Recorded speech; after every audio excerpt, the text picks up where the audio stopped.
Hello दोस्तों, नमस्ते। आज और एक नया विषय लेके आया हूँ। हम सबको पता है कि प्रार्थना करने के क्या फ़ायदे हैं। जो लोग प्रार्थना नहीं करते उनको पता नहीं कि क्या फ़ायदा है, लेकिन जो प्रार्थना करते हैं उनको पता है कि प्रार्थना करने का क्या फ़ायदा है। तो हम आज उसके ऊपर थोड़ा विचार करते हैं। आप सबको पता भी होगा, लेकिन थोड़ी बहुत और भी मैंने कुछ जो जाना है, जो समझा है, मैं आपको बताना चाहता हूँ। तो शुरू करते हैं अपना विषय, प्रार्थना करने के फ़ायदे।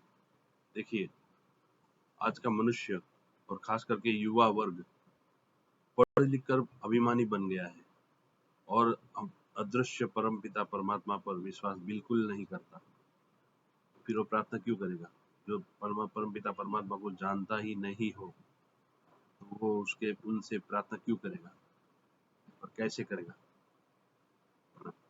और दिन भर नई नई योजनाएं, नए नए विचारों में, अब तो मोबाइल फोन आ गया है और मोबाइल फोन तो अभी एज गुड एज क्या laptop, as good as computer ही बन गया है। आप कुछ भी डालो, आपको सब कुछ मिल जाएगा, A to Z। कुछ लोग अच्छा काम करते हैं, कुछ लोग नॉर्मल काम करते हैं, जो समाज में सबको जो अच्छा लगे वो करते हैं। लेकिन धन्य है वो जो उस परमपिता परमात्मा की बातें करते हैं। तो आज का युवा, आज के लोग दिन भर नई नई विचारों में, नए नए वीडियो में फंसे रहते हैं और इसलिए आज का मनुष्य भद्दा, पेटू, पियक्कड़, मोटा और गुस्से, चतुर, चालाक, लोभी, लालची और तकवादी, जल्दी से कहाँ से कुछ मिल जाए, चल तकवादी, लोभी, लालची, छल कपटी, दम्भी और दोगला और पता नहीं क्या क्या बन गया है ना। और आए दिन नई नई समस्याओं में दबा रहता है। प्रभु कहता है कि तू अपने समझ का सहारा ना ले।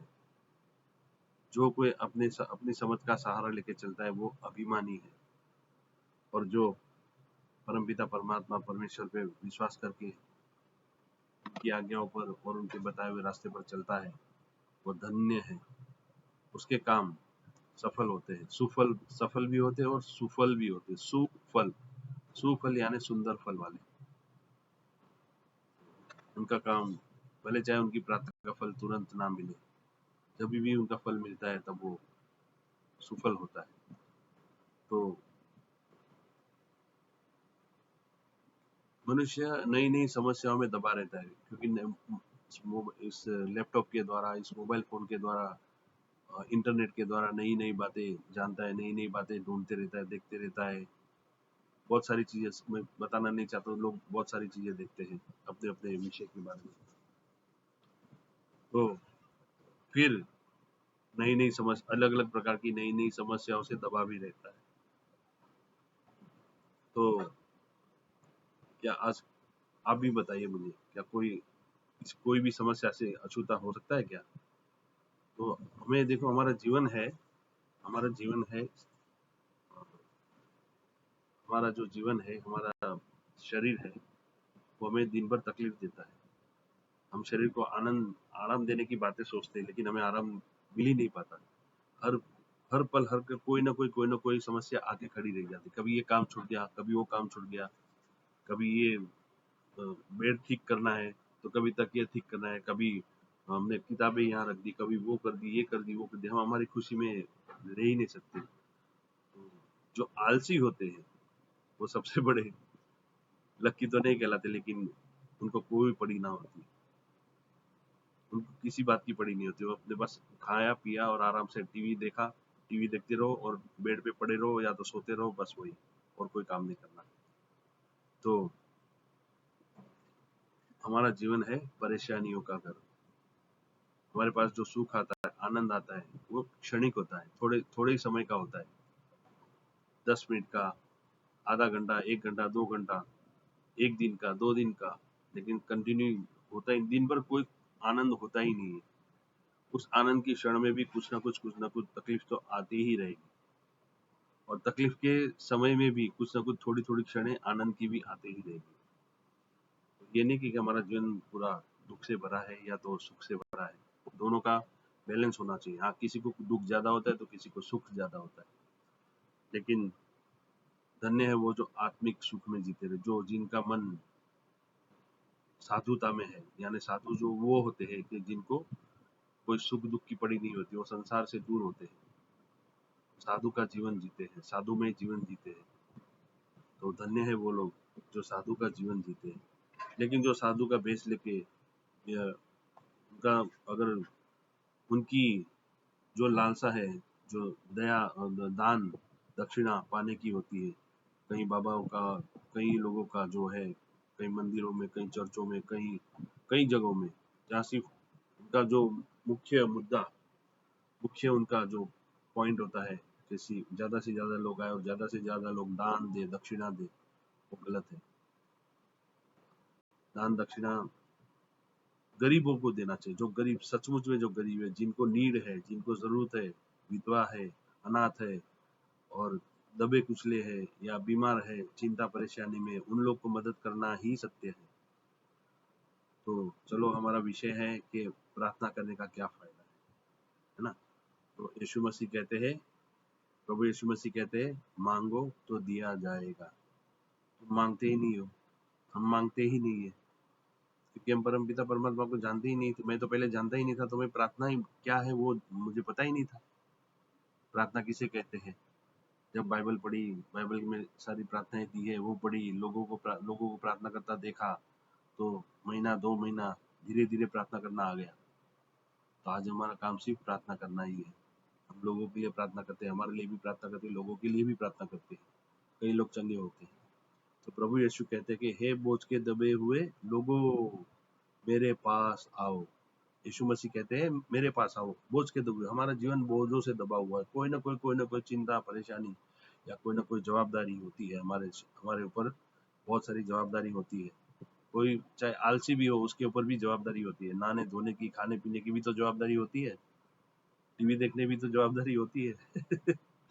तो बहुत सारी जवाबदारियां होती है। तो प्रभु यीशु मसीह कहते हैं बोझ से दबे हुए लोगों, मेरे पास आओ, मैं तुम्हें शांति दूंगा, मैं तुम्हारा बोझ उठा लूंगा, और मैं तुम्हें वो शांति दूंगा जो संसार नहीं देता, और मैं वो शांति दूंगा जो संसार तुम्हें नहीं देता।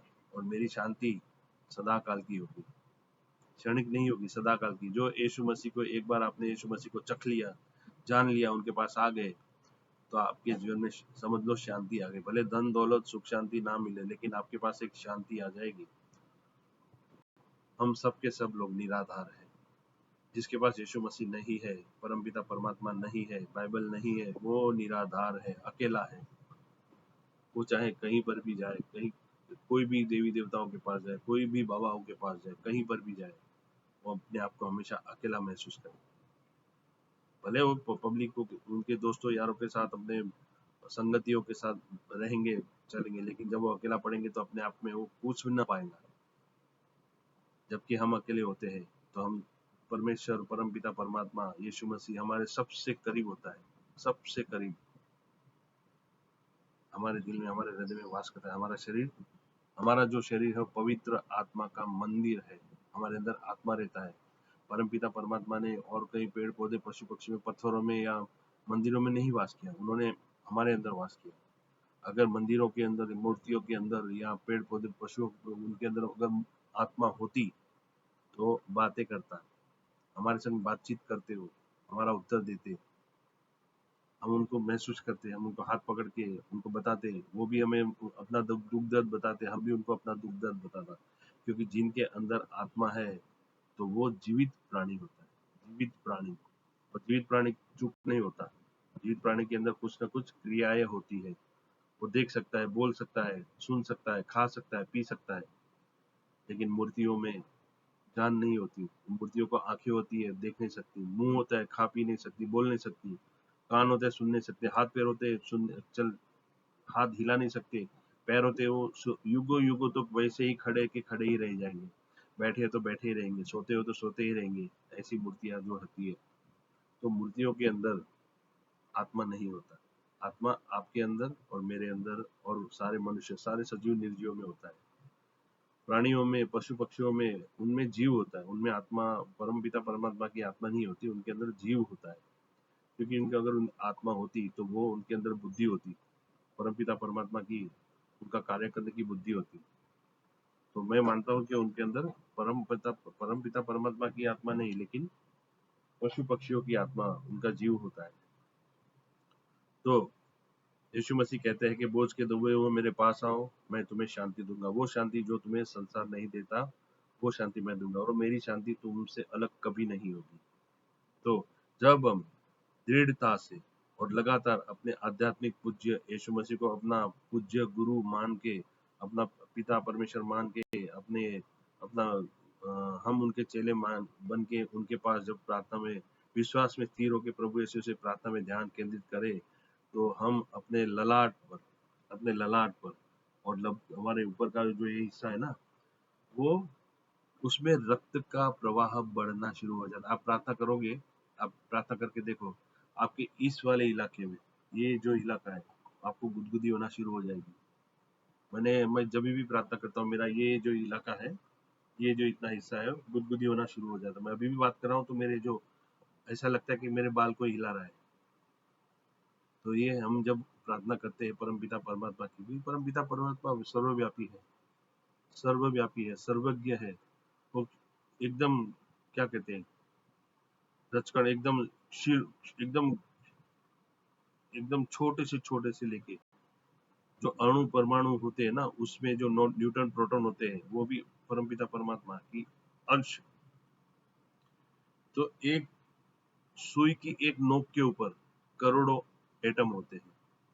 उस एटम के अंदर तो कितने सारे प्रोटॉन होंगे, इलेक्ट्रॉन और प्रोटॉन होंगे, है ना, न्यूट्रॉन प्रोटॉन।